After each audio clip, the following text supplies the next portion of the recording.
Agosto não foi um dos melhores meses para Donald Trump. No início do mês, o ex-presidente foi indiciado em Washington por tentativas de reverter as eleições de 2020, uma acusação que teve início com as investigações sobre a invasão do Capitólio em 6 de janeiro. Apenas 2 semanas depois, em uma corte em Atlanta, na Geórgia, um grande júri também decidiu indiciar Trump sob acusações semelhantes. Não só o ex-presidente, mas outros 18 co-conspiradores também. Mas o que há de diferente nesse, que é agora o caso mais robusto contra o republicano? Em Washington, os procuradores optaram por uma tática de simplificar a acusação em 4 crimes e focar no ex-presidente, algo que, em princípio, agilizaria o processo. Já na Geórgia, não. A procuradora Fani Willis optou por uma outra tática: indiciar todos os envolvidos utilizando uma lei geralmente aplicada contra o crime organizado. O objetivo seria usar os depoimentos de outros acusados para ajudar a condenar Donald Trump. O caso da Geórgia é baseado em uma lei estadual chamada Lei RICO, uma lei sobre extorsão que originalmente foi criada para ser usada contra o crime organizado, quando muitas pessoas diferentes possuem pequenos papéis dentro de uma conspiração em grande escala. Ela foi pensada para indiciar todas essas pessoas de uma vez e também fazer com que os acusados se virem uns contra os outros.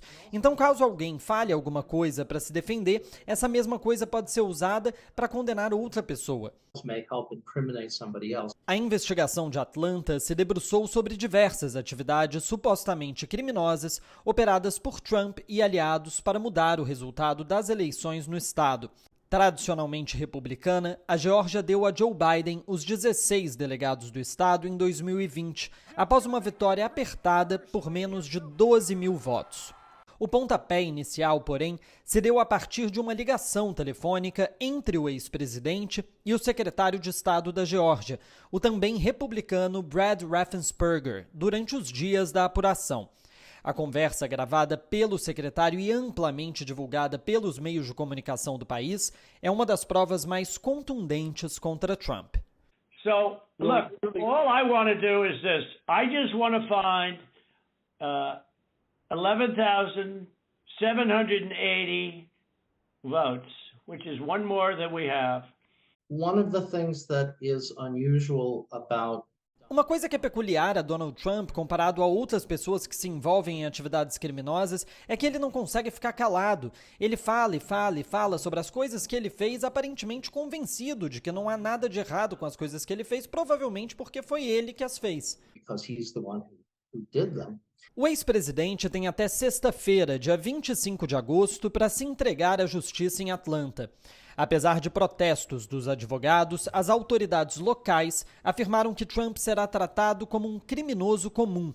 Terá que se entregar em uma penitenciária do condado de Fulton e ficará em uma cela até ser levado ao tribunal, onde será apresentado formalmente as 13 acusações que pesam contra ele. A acusação quer um julgamento rápido, daqui a 6 meses, mas alguns especialistas acreditam que o processo pode demorar mais.